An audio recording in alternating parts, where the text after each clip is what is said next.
यहाँ की दिव्यता ये है कि मुझे पूर्ण अनुभव होता है कि माँ भगवती यहाँ पर विराजमान है। श्री राधे राधे राधे। जैसा कि आप सभी जानते हैं, ये पुरुषोत्तम मास का बड़ा ही पावन महीना चल रहा है, जिसमें हमारे श्री दुर्गा मंदिर प्रांगण में सप्त दिवसीय श्रीमद् भागवत कथा का आयोजन किया गया था, जिसका आज अष्टम दिवस के दिन बहुत ही महायज्ञ द्वारा समापन किया गया, जिसमें लोगों ने पूर्ण आहुति दी और प्रसाद का वितरण किया। भक्तों ने यहाँ पे अपने सारे कष्टों का निवारण किया, महाराज जी द्वारा आशीर्वाद प्राप्त किया, सभी देवी देवताओं के दर्शन करे, जिससे श्रीमद् भागवत कथा का आयोजन बहुत ही सुंदर तरीके से यहाँ पे पूर्ण हुआ। आइए सबसे पहले हम महाराज जी के मुखारबिंद से जानते हैं महाराज जी के आध्यात्मिक जीवन के बारे में। तो महाराज जी सबसे पहले अपने जीवन में आध्यात्मिक यात्रा के बारे में हमारे श्रद्धालुओं को बताइए। सभी श्रद्धालुओं को राधे राधे।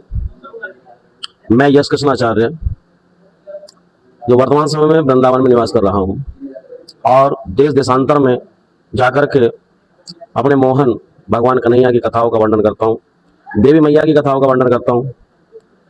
और मेरा जो जीवन है ज़्यादा बड़ा नहीं है, छोटा सा जीवन है, लेकिन बचपन से ही मेरा मन आध्यात्म तक रहा। क्यों? क्योंकि जब मैं अपने होश में आया, होश में आते ही मैंने शिक्षा गुरुकुल में ग्रहण की, और गुरुकुल की शिक्षा आध्यात्म जीवन को बनाने वाली होती है। मैं आध्यात्म जीवन में अपने पिताश्री के माध्यम से प्रवेश किया है। हमारे गुरुजी श्री कृष्णानंद जी महाराज, जिनसे हमने शिक्षा दीक्षा ग्रहण की है, उन्होंने ही हमको कथा श्रवण कराई और कथा बोलना बताया, कथा कहना सिखाया। उन्होंने ही हमको आध्यात्म शिक्षा दी। आध्यात्म में हमको किस प्रकार से चलना है, कैसे चलना है, वो हमको सब कुछ बताया है। और प्रभु की कृपा से आध्यात्म जीवन बहुत अच्छा चल रहा है, क्योंकि ये वर्णन योग्य कथाएं नहीं होती हैं, क्योंकि आध्यात्म अनुभव की चीज़ है, आनंद प्राप्त करने की चीज़ है। इसका व्याख्यान नहीं किया जाता है, ये केवल अनुभव किया जाता है। और अपने परिचय में बताना चाहूँगा, मैंने पीएचडी की है और मेरी पीएचडी का जो विषय रहा है वो वेदों में कृषि विषय रहा है।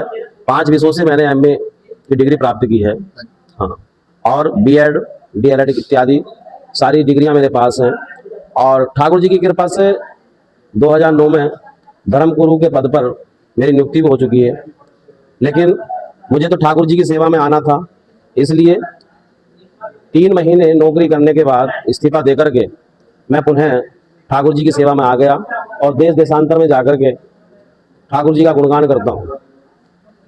बहुत ही सुंदर महाराज जी, हमें बहुत अच्छा लगा कि आपने महाराज जी की सेवा के लिए 3 महीने की नौकरी करने के बाद भी नौकरी छोड़ के महाराज जी की सेवा चुनी। बहुत सुंदर महाराज जी, बहुत सुंदर। तो आइए हम जानते हैं कि आपसे ये जानना चाहते हैं कि आपको श्री दुर्गा माता मंदिर में कथा करने का आपका अनुभव कैसा रहा? आपको दुर्गा माता मंदिर में कथा करने में क्या आनंद आया? देखिए, मैं दुर्गा मंदिर में कथा 1 वर्ष पहले करना चाहता था।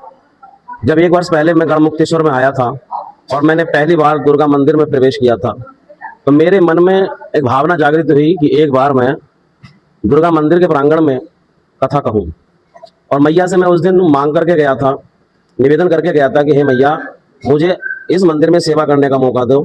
और मैया ने वो मेरी बात सुनी और मैंने यहाँ पर सभी श्रद्धालुओं को कथा श्रवण कराई। माता रानी ने मेरी इच्छा पूरी की, और जिस प्रकार से माता रानी ने मेरी इच्छा पूरी की है, तो माता रानी सभी की इच्छा यहाँ पर पूरी करती है। बस जो मैया के दरबार में श्रद्धा और विश्वास के साथ आता है, ये मेरा पूर्ण अनुभव है कि जो मैया के दरबार में श्रद्धा और विश्वास लेकर के आता है, उसकी समस्त मनोकामनाएं यहाँ पर पूर्ण होती हैं। इसमें किसी प्रकार का कोई संशय नहीं होता। बहुत सुंदर महाराज जी, बहुत सुंदर, बहुत ही सुंदर महाराज जी, बहुत ही सुंदर। महाराज जी, अब हम ये जानना चाहेंगे कि यहाँ के भक्तों की भक्ति और सहभागिता के बारे में आप क्या कहना चाहेंगे महाराज? तो यहाँ के जो भक्त हैं वो मन से कथा सुनने वाले मिले। मैंने अपने जीवन में बहुत कथाएं की, जैसे मैंने पहले बताया कि मैंने अपने जीवन में 314 कथा की हैं। तो हर जगह अलग अलग तरीके के भक्त मिलते हैं। कोई पूर्ण श्रद्धा वाले होते हैं, कुछ केवल फॉर्मेलिटी वाले होते हैं कि आते हैं, निभाते हैं, चले जाते हैं। लेकिन यहाँ पर पहले भी मैं एक बार कथा कहने के लिए आया था गढ़मुक्तेश्वर में। वैसे 3 कथाएं मेरी गढ़मुक्तेश्वर में हो चुकी हैं, और तीनों कथाओं में यहाँ के जो श्रद्धालु हुए तो उन्होंने बढ़ चढ़ कर हिस्सा लिया। श्रद्धा और विश्वास के साथ कथाओं में आते हैं। और ऐसा नहीं, जिस समय कथा प्रारंभ होती है, जो कथा का समय है, उस कथा के समय से पहले से ही भक्त यहाँ पर उपस्थित हो जाते हैं। तो उनके मन में, हृदय में कथा के प्रति अटूट प्रेम है और वे निरंतर भक्ति में लीन रहते हैं। जैसा कि मैं 7 दिन का अनुभव आपको मैं बताना चाहता हूँ 7 दिन में एक दिन भी ऐसा नहीं रहा कि जिस दिन कथा प्रांगण में कोई कमी दिखाई दी हो। श्रद्धालु निरंतर आते रहे और ऐसा नहीं कि आए और चले गए। पूर्ण कथा सुन करके ही, आरती प्रसाद लेकर के ही सब श्रद्धालु गए। तो इससे ये सिद्ध हो जाता है कि यहाँ के जो श्रद्धालु हैं वो श्रद्धा, विश्वास और भक्ति में वृंदावन जैसे धाम के भक्तों के समान लगे हुए हैं। और मैं सभी के लिए यही कहना चाहूँगा कि इसी तरह से श्रद्धा और भक्ति से कथाओं में आते रहें, दरबार में आते रहें और मैया का आशीर्वाद प्राप्त करते रहें।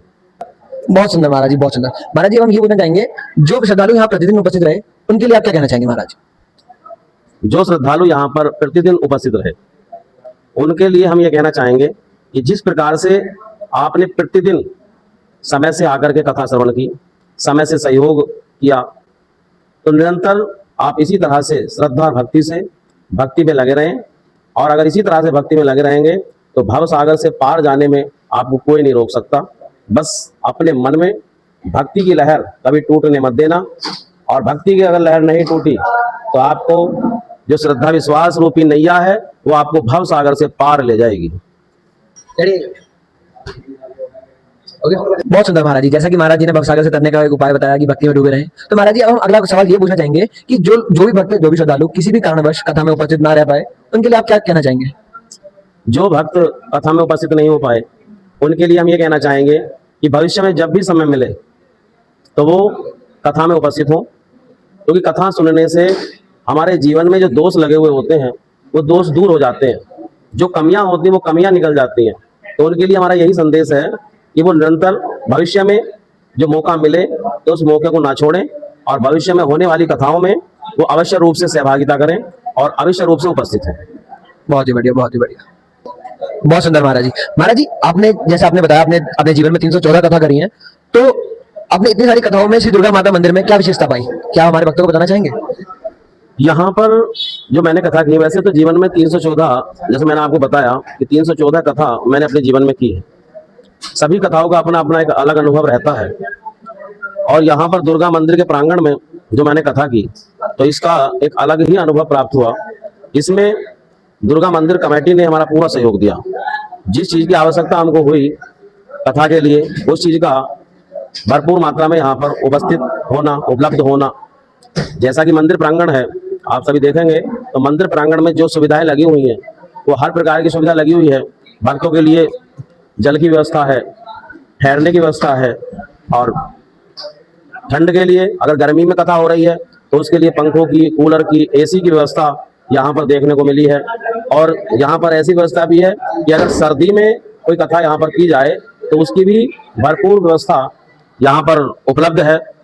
तो हमारा ये अनुभव रहा कि अब तक मैंने जितनी भी कथाएं की हैं अपने जीवन में, या तो मुझे ऐसी सुविधाएं द्वारिकाधीश मंदिर गुजरात में मिली, या कानपुर में भूतेश्वर महाराज मंदिर में ऐसी सुविधाएं प्राप्त हुई थी, या फिर यहाँ दुर्गा मंदिर गढ़मुक्तेश्वर में सुविधा प्राप्त हुई है।